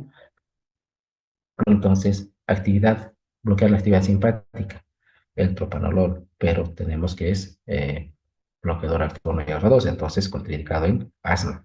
¿Sí? Entonces, yo tengo que ver que tengo que reducir la frecuencia cardíaca y el gasto cardíaco. ¿Por qué? Porque si no, mi paciente va a entrar en una falla cardíaca. ¿Sí? La terapia dirigida a la glándula, per se, el yodo, ¿sí? Eso es cuando nosotros no tengamos una respuesta al uso de beta-bloqueantes o al uso de tionaminas, ¿sí? Y es lo que les dije, bloquea la organificación, la proteólisis y el acoplamiento del coloide con el yodo, ¿sí? La terapia contra los efectos, el propanolol, que es lo que es el medicamento de primera línea que tenemos y el más comercializado en nuestro medio, ¿sí? La hidrocortisona, que me va a inhibir la conversión de T4 y D3 y me va a disminuir la liberación de hormonas ya producidas. Entonces, la reposición de volumen, el control térmico, las aminas activas, la corticoterapia, nos va a ayudar a hacer eso, pero no nos sirve mucho si es que nosotros no buscamos el desencadenante, porque es un paciente, normalmente hemos dicho que son pacientes crónicos, ¿sí? Salvo una descompensación como, como el síndrome de Schiffman, ¿sí? Pero tenemos que ver el desencadenante, tratar la enfermedad cerebrovascular, tratar el tromboembolismo, tratar la cetoacidosis, ¿sí? Entonces son características clínicas que yo voy a tener que buscar en este tipo de pacientes, ¿sí? Entonces, si estamos hablando de una cara de la moneda, vamos a ver la otra cara de la moneda, que es la alteración del coma mixedematoso. O sea que va a ser la manifestación exagerada del hipotiroidismo. Entonces, a diferencia del otro, este va a tener intolerancia al frío, fatiga, aumento de peso, ¿sí? Un aspecto característico de la cara, en uno es el exoftalmos y en otro es la fascia mixedematosa, ¿sí? Que vamos a tener que hacer una correlación diagnóstica con nuestros laboratorios, ¿sí? Un segundo, por favor.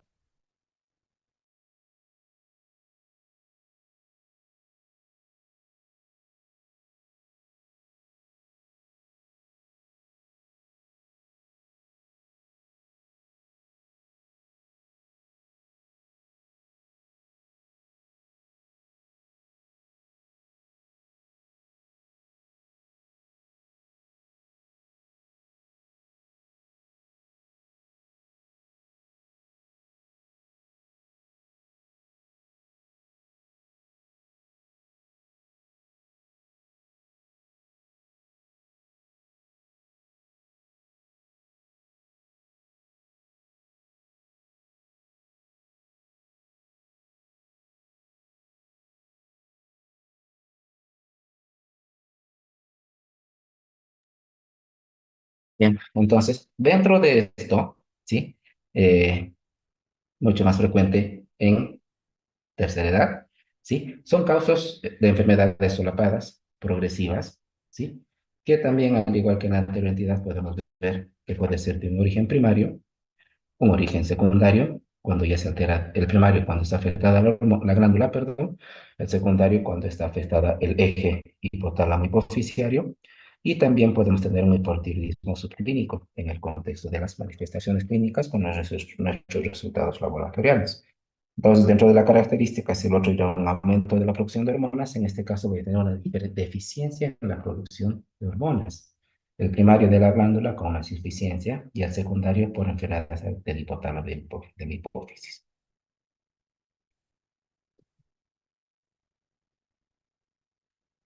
Entonces, ¿tenemos pocos casos? No sabemos. ¿Es una entidad mucho menos frecuente? Sí, pero también hemos visto casos que se han ido relacionados en enfermedades hipotiroideos que vienen con manifestación grande, ¿no? Particularmente en estos pacientes con enfermedades crónicas, con sobrepeso, con datos de enfermedad pulmonar obstructiva crónica, ¿no?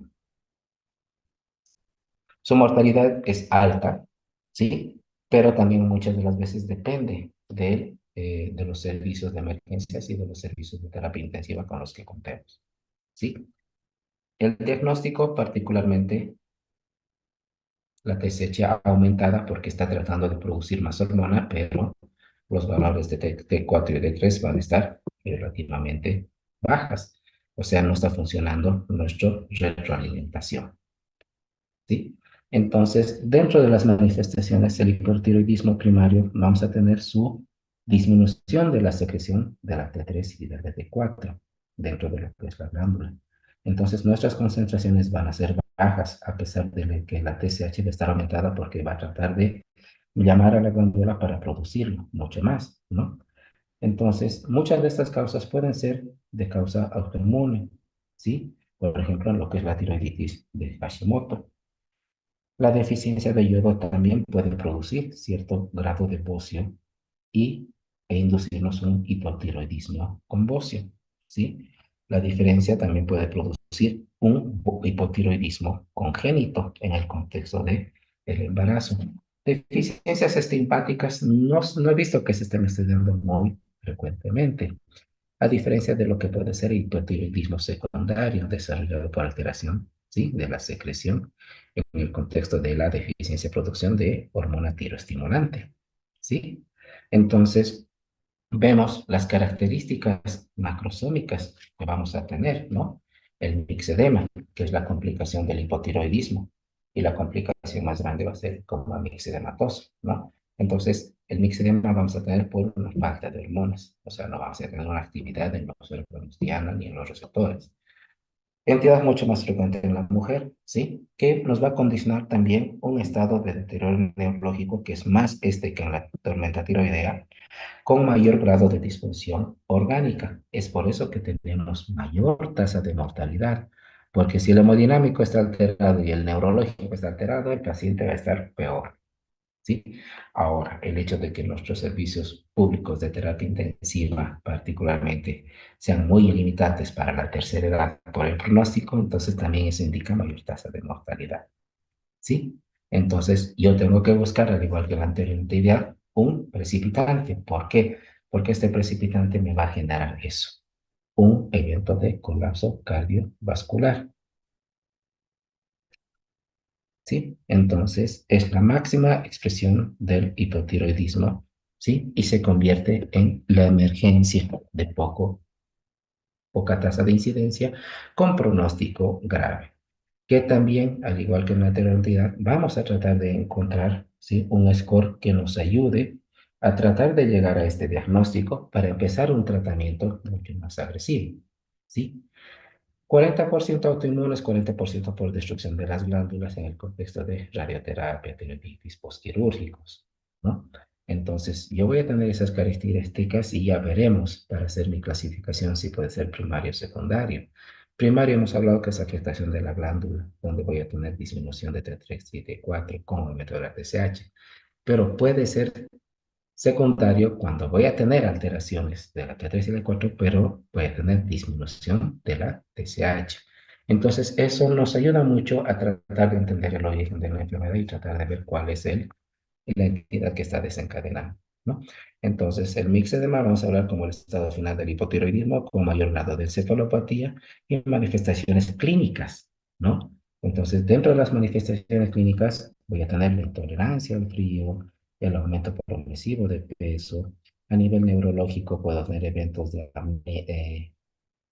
amnésicos, perdón, ¿sí? Parestesias, cambios de la personalidad, depresión, psicosis. A nivel dermatológico particularmente es la fascia mixedematosa, cabello seco, cuero seco, eh, piel gruesa, escamosa, áspera, ¿sí? Que también tiene características de sequedad en las palmas y en las plantas, un edema periorbitario, como hemos visto en la anterior gráfica, en el contexto de infiltración de mucopolisacáridos. En la tormenta tiroidea tenemos diarrea, en este tenemos estreñimiento, ¿sí? Amenorrea, y también tenemos efectos cardiovasculares, ¿sí? Como es particularmente la bradicardia. ¿Sí? ¿Por qué? Porque me van a generar una estimulación anedérgica negativa, ¿sí? Entonces, aparte, puedo tener cardiomegalia en el contexto de derrame pericardio, ¿sí? Y en el contexto de esto, puedo tener también derrame pleural o derrame en cavidad abdominal. Entonces, la sospecha clínica la voy a tener en todo enfermo, todo paciente que yo tenga un antecedente de enfermedad tiroidea, un punto. Deterioro del estado de conciencia, las características macrosómicas que me pueden orientar hacia lo que es este tipo de estado. Entonces, clínica, bradicárdico, presencia de aumento de volumen cervical, presencia de bocio, la hipotermia, la alteración del estado de conciencia, la asociaré a mis estados de antecedentes, la medicación previa, enfermedad previa tiroidea, ¿sí? Y algo que me orienta también, la hiponatremia y la hipoglicemia, ¿sí? Entonces, yo tengo que buscar, al igual que la anterior entidad, un desencadenante, ¿sí?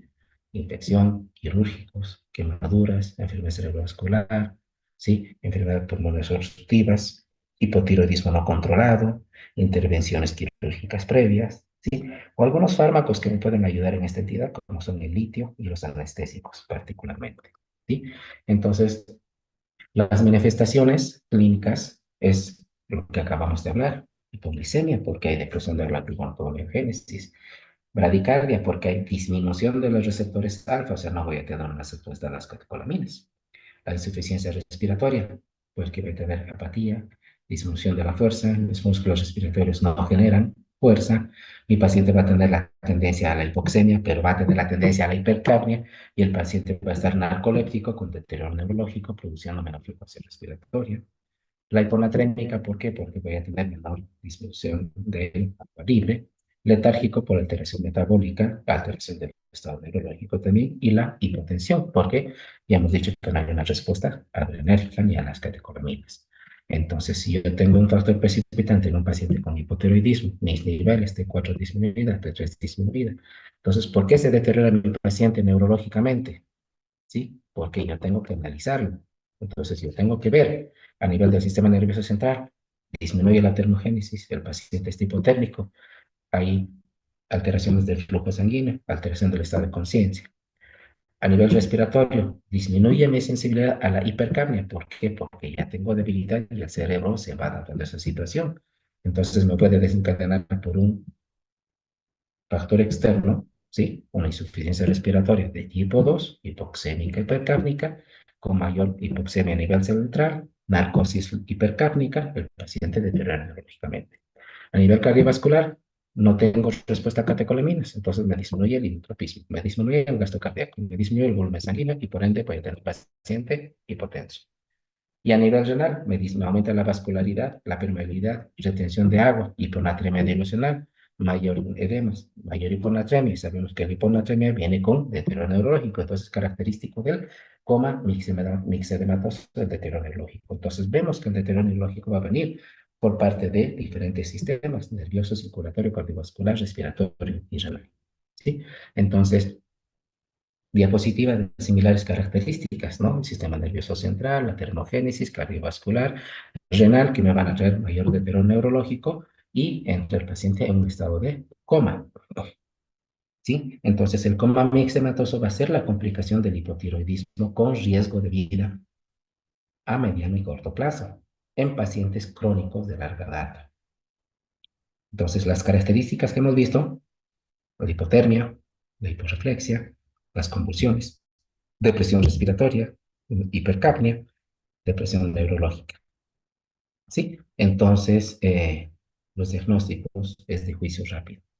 Tenemos que ver la clínica, los antecedentes, mis laboratorios y los scores que me puedan ayudar a interpretar este tipo de relación.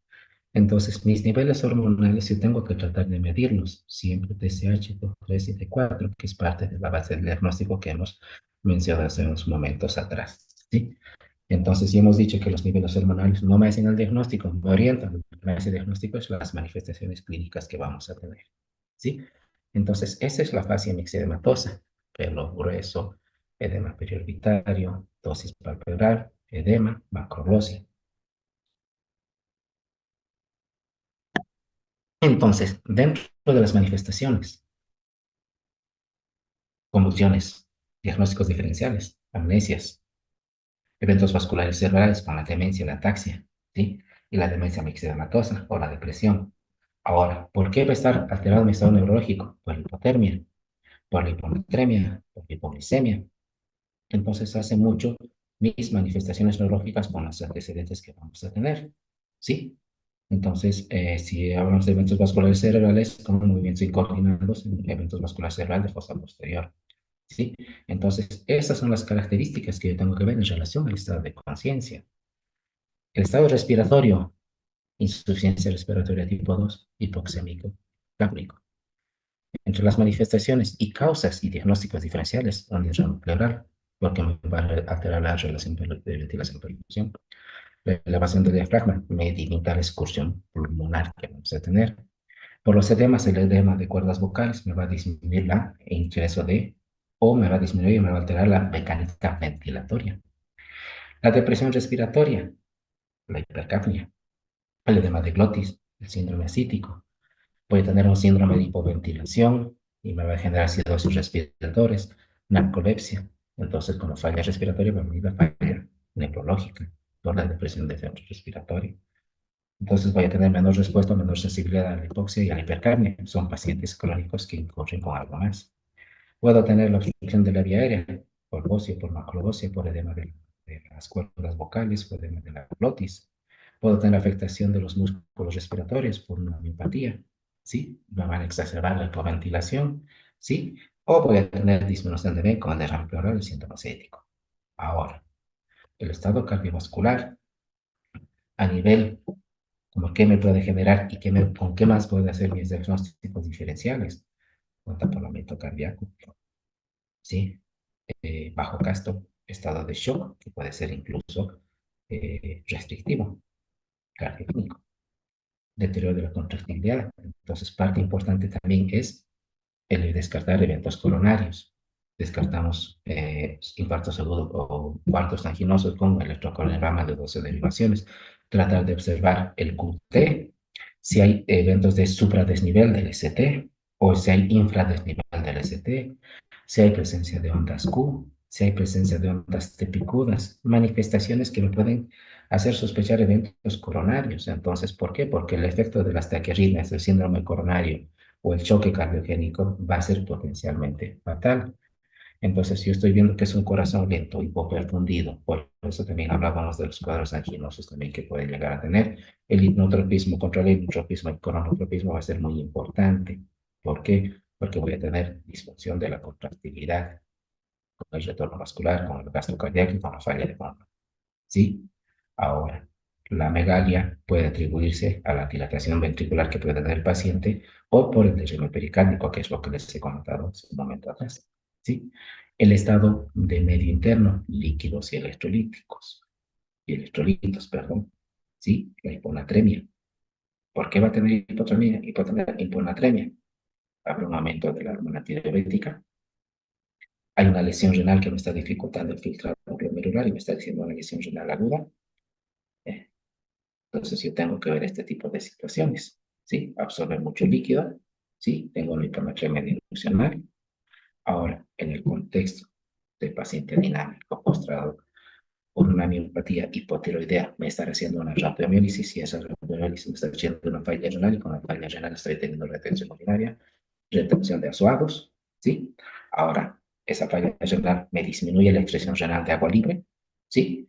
Me altera el exceso de la hormona antidiurética, ¿sí? Puede tener un Shihad que me agrava mucho más la insuficiencia adrenal, por eso les dije que van de la mano tiroides con suprarrenales. Entonces, la hiponatremia me va a desencadenar mayor deterioro en el estado de conciencia, o sea, hiponatremia sintomática, que también tengo que tratarla de corregir, pero no la tengo que corregir en una forma bruta. Ya vamos a ver que solo se puede corregir de 8 a 12 miliequivalentes por día. A nivel gastrointestinal, el paciente va a estar estreñido, puede estar por anorexia, náuseas, vómitos, no tengo aporte, está alentecido, ¿sí? Puede tener un síndrome de malabsorción, puede tener un hilo paralítico, puede tener una atonía gástrica, puede tener edema de la capa muscular, deterioro de la peristalsis, estreñimiento, distensión, suboclusión intestinal, mayor trastornos, aumento de la presión intraabdominal, ¿sí? Entonces son cuadros clínicos bastante molestos. Tegumentario, la piel seca, el tegumento mixedematoso, piel fría, sudorosa, ¿sí? Una queratodermia palmoplantar, ¿sí? Voy a tener cuadros anémicos, ¿sí? Disminución del metabolismo, ¿sí? Hipercolesterolemia, disminución del metabolismo basal. Las manifestaciones hematológicas, vamos a tener la tendencia, si el paciente está con hipotensión, va a haber una tendencia a la éstasis y por ende la tendencia a la generación de trombos, particularmente en el cono mixedematoso, ¿sí? Entonces también puede haber tendencia a la, ya cuando está mucho más complicado el paciente, un riesgo a las hemorragias. ¿Por qué? Porque van a estar reducidos los factores de coagulación y puede estar presente un síndrome de von Willebrand adquirido. Las manifestaciones adrenales, porque el paciente está hipoperfundido, ¿sí? Puede haber eh, una insuficiencia pituitaria, puede tener hipotensión, hiponatremia, hipoglicemia, hipercalcemia, hiperpigmentación. Entonces me puede generar una insuficiencia adrenal también. Entonces, dentro de mis parámetros laboratoriales, ¿sí? La anemia, el hemograma, la hiponatremia, la hipoglicemia, la hipoxemia, la hipercapnia, la rhabdomiólisis por la injuria muscular que va a tener, el perfil tiroideo que es característico de este tipo de entidad. Entonces, mucho tenemos que ver las características clínicas también con el laboratorio que yo voy a tratar de solicitar, ¿sí?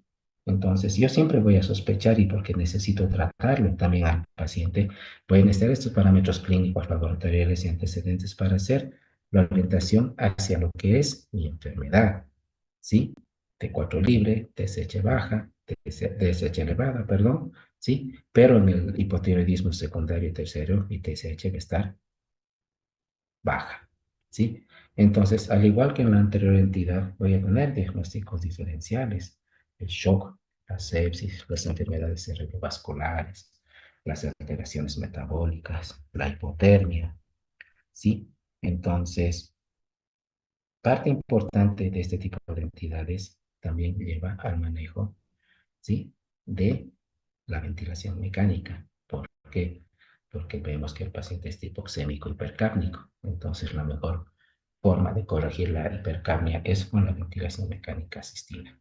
Entonces, vemos características que van de la mano de de la tiroides con las suprarrenales. Entonces, un diagnóstico diferencial va a ser la insuficiencia adrenal. Entonces, para lo cual siempre pido ACTH cortisol y un perfil tiroideo. Vemos que en ambos casos sí me va a utilizar la hidrocortisona con parte del tratamiento. Lo que les decía, ¿sí? Voy a tener acumulación de líquido. A nivel imagenológico voy a tener una cardiomegalia. ¿Será cardiomegalia? ¿Será derrame pericárdico? ¿Sí?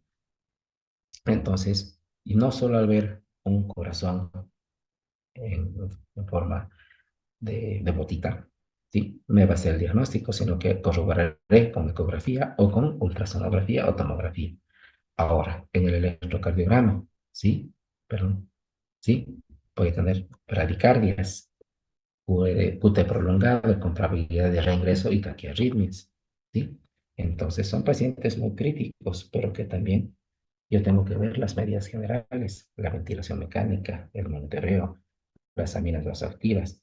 Vemos que este tipo de pacientes son muy lábiles en el contexto de expansiones con cristaloides. Entonces tengo que ver la necesidad de vasopresores o aminas. ¿Sí? El recalentamiento, si es que mi paciente estuviera con datos de hipotermia, ¿no? Entonces, la insuficiencia respiratoria con la ventilación mecánica.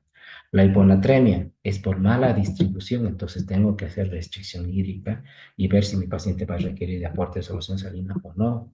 Las convulsiones con anticomiциales, con impregnación, particularmente la primera herramienta que tenemos es la fenitoína, para lo cual se hace una impregnación con 15 a 20 miligramos kilo peso y luego lo dejamos con 100 miligramos cada 8 horas.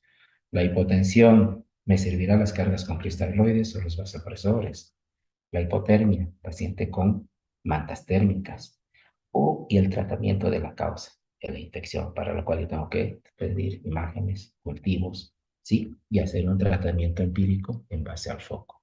Entonces, las características clínicas que yo tengo que ver particularmente nos orientan hacia lo que es esto, el control metabólico, tanto central, periférico, temperatura, llenado capilar, presión arterial media, ritmo cardíaco, diuresis, presión arterial, frecuencia cardíaca, cosas que clínicamente puedo realizarlo en un servicio de emergencia, ¿no? La cobertura antibiótica me va a ayudar mucho en el tratamiento de la infección, la ventilación mecánica, lavar ese CO2 que se está acumulando y darle oxígeno complementario.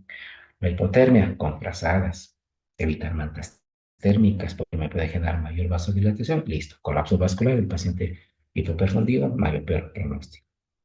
¿Sí? La hipotensión, enérgico, pero el paciente es mayor. La reposición de volumen versus volumen y drogas vasopresoras y el monitoreo dinámico invasivo si el paciente ya está en unidad de cuidados intensivos. Electrolitos, yo tengo que ver la disnatremia y la hipoglicemia para corregir porque aparte voy a tener que compensar un estado metabólico alterado, ¿sí? Entonces, una corrección rápida de una hiponatremia que esté con 120 y luego lo lleva a 135 son más de 15 miliequivalentes de sodio que he podido aumentar en una reposición de menos de 24 horas, entonces esto me puede generar un síndrome de desmielinización osmótica o una mianólisis pontina central, o sea que el paciente va a quedar deteriorado neurológicamente por el exceso de natremia que puedo corregir durante mi fase de tratamiento.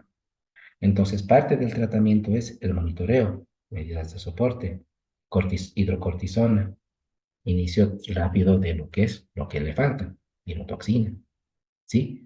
Dioxina, perdón, y el tratamiento del factor precipitante. Entonces, tratamiento, hidrocortisona. El tratamiento de reemplazo, ¿sí? T3. T4 no tenemos. Y siempre aumentado el tratamiento de sostén, lo que hemos hablado hace un momento atrás, ¿sí? De la infección, de la hipoventilación, de la hipercarnia, de la hipoxia, de la hipotermia, de la hipoglicemia, de la infección, de la hiponatremia, ¿sí? Entonces vemos que es un conjunto grande de situaciones que nosotros tenemos que ver, ¿sí? Para darle un mejor pronóstico a un paciente, ¿sí? Entonces esas características clínicas que tiene el paciente nos hacen entender que son pacientes críticos, estas dos entidades que estamos viendo, que tienen gran probabilidad de morbimortalidad en el contexto de fallas en el diagnóstico o fallas en el tratamiento, ¿sí? Entonces son características clínicas que yo tengo que ver para ejercer un mejor pronóstico a mis pacientes, ¿sí? Entonces, los glucocorticoides es parte del tratamiento empírico del reemplazo hormonal, ¿sí? Entonces, ¿por qué? Porque en el hipotiroidismo voy a tener una respuesta adrenal disminuida. Entonces voy a tener una insuficiencia. Entonces, parte del tratamiento me ayuda con la parte de tiroides y con la parte de las suprarrenales, ¿sí? Las hormonas tiroideas me van a aumentar el metabolismo basal. Entonces, yo también tengo que, en el contexto de eso, me puede precipitar una crisis, una insuficiencia adrenal. Entonces, por eso el hecho de los glucocorticoides. Ahora, el tratamiento de reemplazo con levotiroxina. ¿Por qué? Porque tengo que reemplazar el déficit de hormona que estamos teniendo. ¿Por qué? Porque los depósitos de hormonas tiroideas están totalmente saturados, ¿sí? Entonces, el objetivo para hacer elevar la forma activa de la hormona. Por eso utilizamos el T3, ¿sí? Ahora, la ventaja, ¿sí? Es progresivo, lento y estable. La desventaja de la T4, perdón, necesito conversión periférica de T4 a T3, ¿sí? Ahora, en el contexto del estado metabólico, por aumento abrupto de esto, puede producir una angina, falla cardíaca y arritmias, ¿sí? La administración es de 200 a 400 microgramos en las primeras 48 horas, pero si yo no tengo presentación de buenos, puedo utilizar la presentación vía oral, ¿sí? Entonces, para hacer esto, yo requiero de monitoreo continuo. requiero un ajuste de las dosis en base a la respuesta térmica y respuesta neurológica que voy a tener o hemodinámica. ¿Sí? Entonces, yo cuando voy a ver que el tratamiento es exitoso, cuando haya mejoría del estado neurológico, falla cardíaca, falla pulmonar, falla renal. ¿Sí? Normalmente mis parámetros laboratorios podrían llegar a normalizar dentro de lo que es la primera semana y normalización, ¿sí? Total de la TSH a las 6 a 8 semanas. ¿Sí? Ahora, se ha visto que también hay un tratamiento combinado de T4 y T3, ¿sí? En consenso simultáneo, ¿sí? Pero se ha visto que no presenta, a final de cuentas, diferencias estadísticas significativas en datos y estudios retrospectivos. Entonces, podemos seguir utilizando la T3 también, o la T4 solas.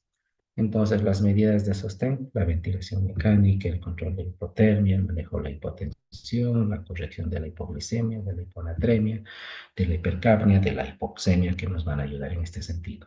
¿Sí? Nuevamente, el tratamiento, reemplazo T4, T3 o el combinado de T4 y T3. La hidrocortisona, 100 cada 8 horas durante 3 a 7 días, perdón, con un descenso progresivo de la misma por el evento de la insuficiencia suprarrenal que podría generar este tipo de situaciones. ¿Sí? Entonces, ante la sospecha, tengo que hacer un tratamiento sin esperar mis resultados de laboratorio específico, como son las concentraciones de T3, T4 y TSH.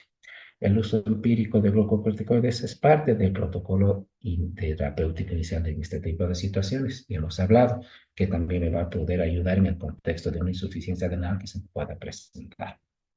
¿Sí? Entonces, como hemos visto hace un rato atrás, tenemos los criterios de Bluch y Bartowski. Entonces, tenemos aquí los criterios de Popoveniuk, ¿sí? En el cual también, en similar instancia, tengo disfunción cardiovascular, disfunción de la termorregulación, disfunción de síntomas intestinales, alteración metabólica.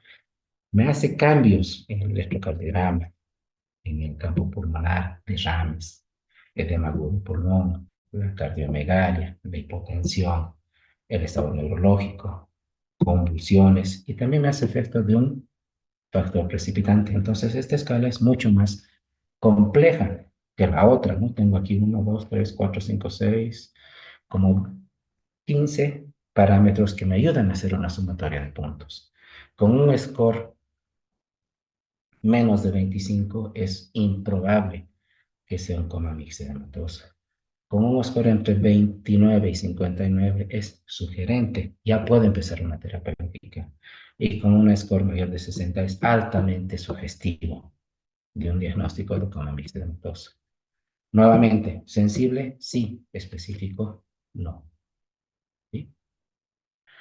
Entonces, en base al pronóstico del paciente ya con coma mixedematoso, vemos algunos parámetros de scores que me pueden ayudar a ver el pronóstico de la enfermedad. Uno de los más que se utilizan es el Apache. Cuando tengo más de 20 puntos, me habla de un pronóstico mucho peor que puede tener el paciente. ¿Sí? Pero el Apache tiene un punto en contra, desde mi punto de vista. Si el paciente, como vemos en la parte inferior del score, solo con ser mayores de 75 años ya tiene 6 puntos. ¿Sí? Entonces eso me hace que todo paciente más de 75 años tenga peor pronóstico que cualquier otro tipo de edad. ¿Sí? Entonces, el coma y la tormenta tiroidea son una urgencia endocrinológica que van a constituirse la manifestación más grave tanto del hipo como del hipertiroidismo, que su diagnóstico se basa en un reto: antecedentes, examen físico, manifestaciones clínicas, laboratoriales y el uso de criterios que son orientativos hacia este tipo de entidades. ¿Sí? Ambas van a ir a cursar con alteración del estado de conciencia, alteración neurológica e inestabilidad hemodinámica. Por eso la necesidad de un manejo agresivo y adecuado. ¿Sí? Entonces, dentro de lo que es el hipertiroidismo, ¿sí? Excesiva cantidad de secreción hormonante, excesiva cantidad de hormona circulante, excesiva respuesta de los órganos diana, ¿sí? Por una respuesta a las catecolaminas que van a estar aumentadas, ¿sí? Los síntomas: taquicardia, cansancio, pérdida de peso, nerviosismo. Nuestros laboratorios: T3, T4, TSH, ¿sí? Nuestro tratamiento: bloquear la síntesis. bloquear la liberación, bloquear los efectos. ¿Sí? La tormenta tiroidea, manifestación más severa de lo que es el hipertiroidismo no tratado, ¿sí? Con un requerimiento de un tratamiento, vitaminas, betabloqueantes, yodo, corticoides y manejo del estado hemodinámico, a diferencia de lo que va a ser el coma mixedematoso, que es la manifestación más severa del hipotiroidismo no tratado o descompensado, ¿sí? Entonces, que puede ser al igual que la anterior entidad, primaria o secundaria, ¿sí? Que puede ser también secundaria a cuadros infecciosos, eventos vasculares o cetoacidosis diabética. A diferencia del anterior, también síntomas inespecíficos, solo que aquí está con intolerancia al frío, más estreñimiento, aumento de peso, retención de líquidos, estado neurológico mucho más deprimido, ¿sí? Entonces, si no diagnosticamos, tenemos más complicaciones. Entonces, base del diagnóstico, laboratoriales y los específicos, llamémoslo así, concentraciones de T4, T3, TSH, ¿sí? Entonces, la manifestación más severa va a ser el estado neurológico alterado y la disfunción orgánica que se va a presentar con mayor riesgo de vida, ¿sí? En este tipo de pacientes. El tratamiento, reposición. En primera instancia, glucocorticoides por una asociación que no puede desencadenar una insuficiencia adrenal. Y el tratamiento de reposición con levotiroxina. Si no se puede endovenoso, se puede hacer vía oral a través de la sonda nasogástrica. ¿Sí? Y hacer los controles a la primera semana, a la segunda semana y después de hacer un descenso gradual del uso de los corticoides. ¿Sí? Entonces, en el contexto de estas entidades, vemos que hay una gran repercusión hemodinámica que tienen en estas dos en pacientes crónicos diagnosticados, pacientes crónicos no diagnosticados, que puedan hacer gran alteración metabólica en nuestro medio interno, ¿sí? Entonces, vemos esta característica de entidades, que son las dos más teóricas, ya con cetoacidosis, con hipoglicemias, con alteraciones del pH, vamos a estar un poco más dinámicos en la actuación, ¿sí? Entonces, apenas me den los datos de plataforma, se los voy a subir todo lo que es la literatura que les puede favorecer un poco. Y hay algunos papers que sí les puede ayudar. Entonces, es lo que les dije, ¿no? Se les voy a poner mucha información en textos que quizás no tengan probabilidad de leerlos todos, pero es la base de esto, siempre va a ser el pro que tengan cada uno de ustedes para seguir leyendo y para seguir metiéndose en lo que es la emergencia. Lo que les dije de entrada, que lamentablemente estas dos entidades son muy teóricas, son muy pocos casos, es muy poco frecuente, ¿sí? Y cuando vienen requieren tratamiento intensivo por el pronóstico no muy bueno que tienen estas dos entidades, tanto la tormenta tiroidea como el coma mixedematoso. Y por la preferencia, ¿no? Que lamentablemente se tienen unidades de cuidados intensivos con el paciente recuperable con pronóstico favorable, ¿no? Entonces, es ahí donde nosotros tenemos que, o nos dejan todo el trabajo en los servicios de emergencia, claro, los que cuentan con internación en sus salas, ¿no? Entonces, eso es las entidades de las patologías tiroideas en manifestaciones severas que va a tener este, ¿sí? Entonces, hablaré con la parte de arriba para que me puedan dar nomás ya el acceso a la plataforma y se los pueda subir las tareas, los casos, ¿sí? Y después podamos hacer las evaluaciones. ¿Listo?